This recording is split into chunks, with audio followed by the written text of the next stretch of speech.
সয়াবিনের একটা authentic recipe আজ আমি আপনাদের সঙ্গে শেয়ার করব। Good evening to all of you friends, you are all welcome to my channel. সয়াবিনের রেসিপির জন্য যেটা সাপ্লিমেন্টারি ইনগ্রিডিয়েন্টস সেটা হচ্ছে আলু। হ্যাঁ, আলুটা এখানে আমি ছাড়িয়ে নিলাম। এরপর ঠিক এই রকম করে মাংসের ঝোলের মতো করে আলুগুলো কেটে নিলাম। এরপর আলুগুলোকে এখন আমি জলে ডুবিয়ে দেবো। সমস্ত আলু কাটা হয়ে গেলে জল থেকে ছেঁকে আলুগুলোকে তুলে নিলাম। এরপর কিছু মশলা করে নেব। এখানে আছে আদা, রসুন, টমেটো, কাঁচা লঙ্কা আর একটা তেজপাতা।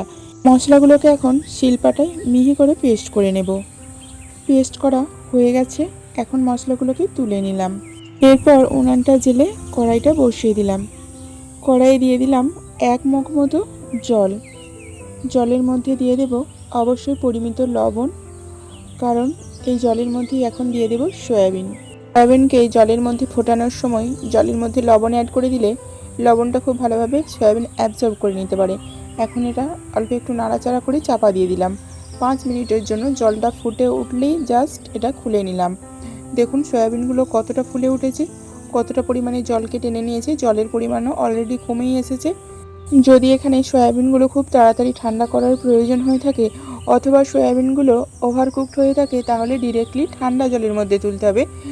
আর যদি নর্মাল থাকে তাহলে নর্মালি তুলে নিলে হবে। তো নর্মালি আমি তুলে নিয়েছি একটা জায়গার মধ্যে। এখন চিপে চিপে জলগুলো বার করে দিয়ে দিলাম পরিমিত লবণ, হলুদ, লঙ্কার গুঁড়ো। এরপরে দিয়ে দিচ্ছি 3টে ডিম। এরপরে দিয়ে দিচ্ছি 1 চামচ বেসন, অবশ্যই বাইন্ডিংয়ের জন্য। এরপর হাতে করেই হোক অথবা চামচে করেই হোক খুব ভালোভাবে এটা নাড়াচাড়া করে মশলা, ডিম, সয়াবিন সব একসঙ্গে মিক্স করে নিলাম।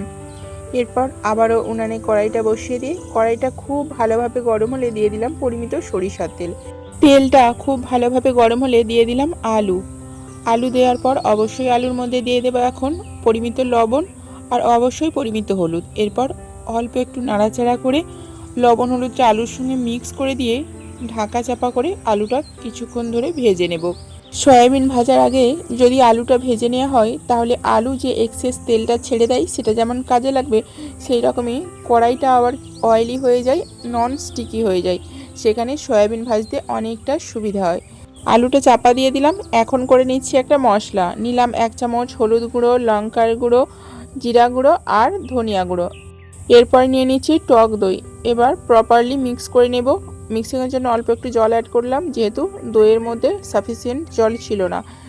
মিক্সিংটা হয়ে গেল। এরপর আলুটা এখন দেখে নিচ্ছি খুব ভালোভাবে ভাজা হয়ে গেছে। এখন আমি আলুটা তুলে নিলাম। আলুটা পারফেক্টলি ভাজা হয়েছে, কোনোভাবেই ভেঙে যায়নি, অথচ নরম হয়েছে। কড়াইতে সামান্য পরিমাণে তেল এক্সেস ছিল সয়াবিন ভাজার জন্য, যেটা সাফিসিয়েন্ট নয়, সে কারণে আবারও একটুখানি তেল অ্যাড করে দিলাম। এরপর ডিম, বেসন, মশলা মাখানো সয়াবিনটা দিয়ে দিলাম।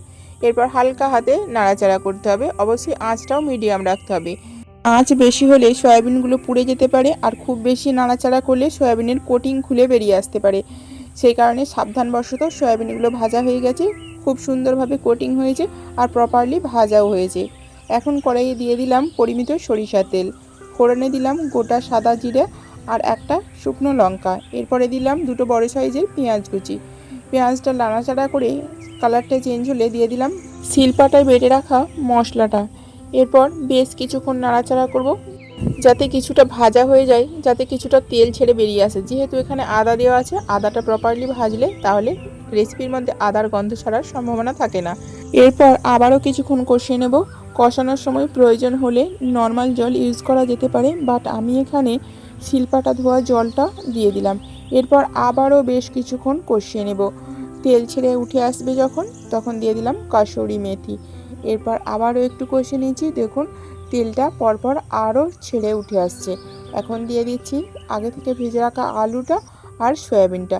এরপর কিন্তু আমি খুব বেশি কষাবো না, হালকা হাতে অল্প একটু মিক্স করে দেব, তা না হলে আলুগুলো ভেঙে যেতে পারে অথবা সয়াবিনের কোটিংগুলো ছেড়ে যেতে পারে।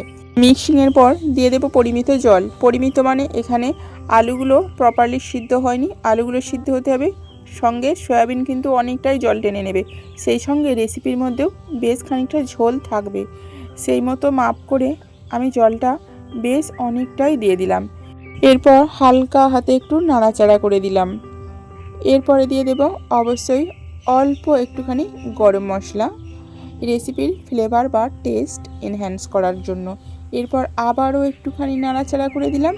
আর এই অবস্থায় অবশ্যই লবণটা টেস্ট করে দেখতে হবে, যেহেতু শুরু থেকে শেষের দিকে রেসিপির যে মান সেটা অনেকটাই পরিবর্তন হয়েছে। আমি বেশ খানিকটা লবণ দিয়ে দিলাম, কারণ আমার লবণটা মিসিং হয়েছিল। আপনারাও এখানে টেস্ট করে নেবেন অবশ্যই। এরপরে আমি চাপা দিয়ে দেব 10 মিনিটের জন্য। 10 মিনিট পর এখন আমি খুলে নিচ্ছি। তো বন্ধুরা, এই রেসিপিটা আমার কমপ্লিট।